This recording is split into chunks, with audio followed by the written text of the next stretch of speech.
Mark Zuckerberg, a billionaire with more cash than some entire countries, didn't pay for his home outright. Instead, he took out a loan. Yes, you heard that right. The man who could buy anything he wanted in cash decided to borrow money. And it's not just Zuckerberg. Elon Musk, Beyonce, and Jay-Z all do the same thing, using debt as a tool to grow their empires. When I first heard this, I thought, what does Zuckerberg know that I don't? So I started digging. And what I found completely changed the way I think about debt. In this video, I'm going to show you exactly how billionaires use debt to grow richer and how you can do the same no matter where you're starting from. And here's the plan. I'll guide you through 5 powerful steps that will completely transform the way you think about debt. Stick around to the end because there's one trick the wealthy use to leverage debt that could change your financial future overnight. Let's first talk about something that's probably shaped how you feel about debt. Its bad reputation.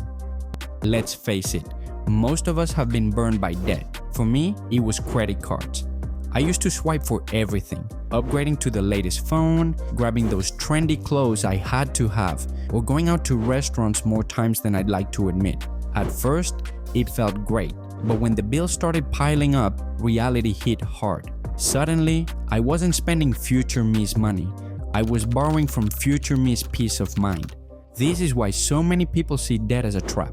We hear horror stories of people drowning in credit card bills, losing their homes, or filing for bankruptcy. And it's true, debt can spiral out of control. Here's a fact to consider. Over 80% of Americans carry some form of debt, and most feel completely powerless over it. But here's the thing, is debt itself bad, or is it how we've been taught to use it? Think about it. Debt is like a tool. It can build or destroy depending on how you use it.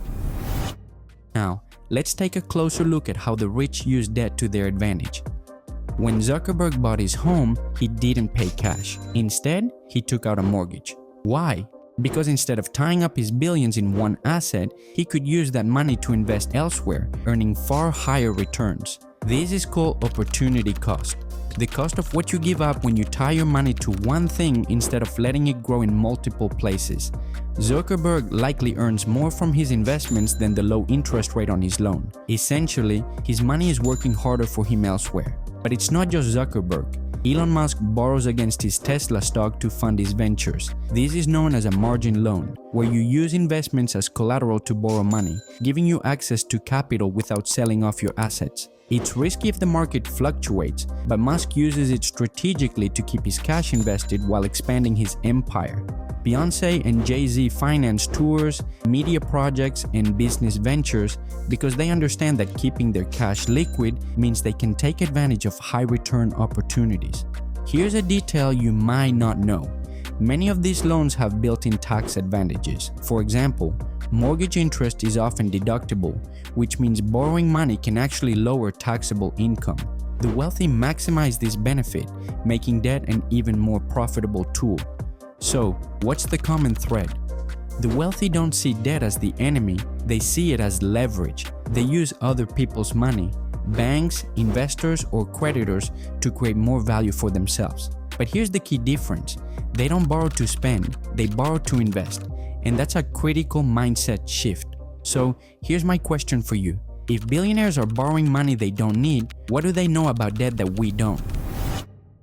The answer lies in understanding how to distinguish between the types of debt and their potential impact on your financial future. Let's explore that next. Think of debt like this. Good debt is like a gym membership. It requires effort and commitment, but it makes you stronger over time. Bad debt, on the other hand, is like endless fast food. It's satisfying in the moment, but leaves you worse off in the long run. Good debt includes things like mortgages or business loans. These are investments that can grow your wealth over time. Bad debt, on the other hand, is high-interest credit cards or payday loans, money spent on things that don't build value. And what about gray areas? For instance, financing a car can sometimes be good debt if it enables you to earn a living, like commuting to work or driving for a rideshare app.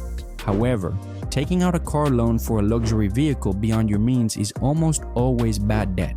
Ask yourself, does it grow your net worth or does it drain your bank account? For example, buying a home with a mortgage can build equity and appreciate in value. Financing a vacation on a credit card? That's money you'll never see again. Now ask yourself, which type of debt do you spend most of your time managing? And is it moving you closer to the life you want? Once you know how to spot good debt, the next step is to learn how to use it to your advantage, just like billionaires do. So, how can you, as an everyday person, use debt like the wealthy? The key is to borrow strategically and invest in opportunities that can grow your wealth over time. Here are a few practical strategies. Start or expand a business. Use a low-interest loan to fund a startup, buy equipment, or scale your side hustle. The return on investment can far exceed the cost of borrowing if planned carefully. Invest in real estate. A mortgage lets you buy a rental property where tenants' rent can cover the mortgage payments and other costs. Over time, the property appreciates, building your equity without significant out-of-pocket expenses. Boost your earning potential. Take out a loan to finance a degree, certification, or training program that qualifies you for higher paying jobs or better career opportunities. Let me share a personal example. In 2019, I was skeptical about using debt to invest, but I decided to take the leap and bought my first rental property. I used a mortgage to finance it, and from day one, my tenant's rent covered the mortgage payments, property taxes, and maintenance costs. Over 5 years, the property's value appreciated significantly and almost no money has come out of my pocket. Seeing how well that worked, I bought my second rental property in 2022. This time, I felt confident because I'd already seen the results firsthand. Once again, the rent more than covered the costs. Now, I'm building wealth and equity into properties that essentially pay for themselves. So, here's my question for you. What's one small step you could take today to use debt as a tool instead of a trap? There's one thing to keep in mind: debt only works if you manage it wisely. Let's talk about how to do that. Debt can be powerful, but only if you stay in control. Think of it like fire. It can cook you dinner or burn your house down, depending on how you handle it. So, how do you manage debt effectively? Start by setting clear boundaries. Before borrowing, ask yourself, what is this for, and how will I pay it back? Debt should never be a casual decision. It's a tool that works best when paired with a solid plan. Here are 3 golden rules. Avoid over-leveraging. Never borrow more than you can reasonably repay, even if the lender is willing to give you more credit. Just because you can borrow doesn't mean you should. Keep your debt-to-income ratio healthy. A common guideline is to keep your total monthly debt payments under 35% of your income. If it's higher, it could signal that you're overextended. Always have a repayment strategy. Before you borrow, map out how and when you'll pay it back and include room for unexpected expenses. And remember, not all debt needs to be long-term. Some debts, like small business loans or personal loans, can be repaid quickly if your investments generate returns faster than expected. Accelerating repayment reduces interest costs and gives you more freedom to take on future opportunities.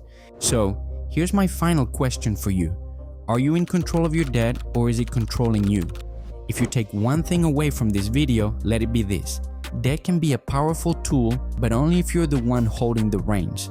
Have you ever thought about how debt could work for you instead of against you? Share your thoughts or experiences in the comments. I'd love to hear your perspective. If this video sparked a new way of thinking about money, hit that subscribe button for more strategies like this.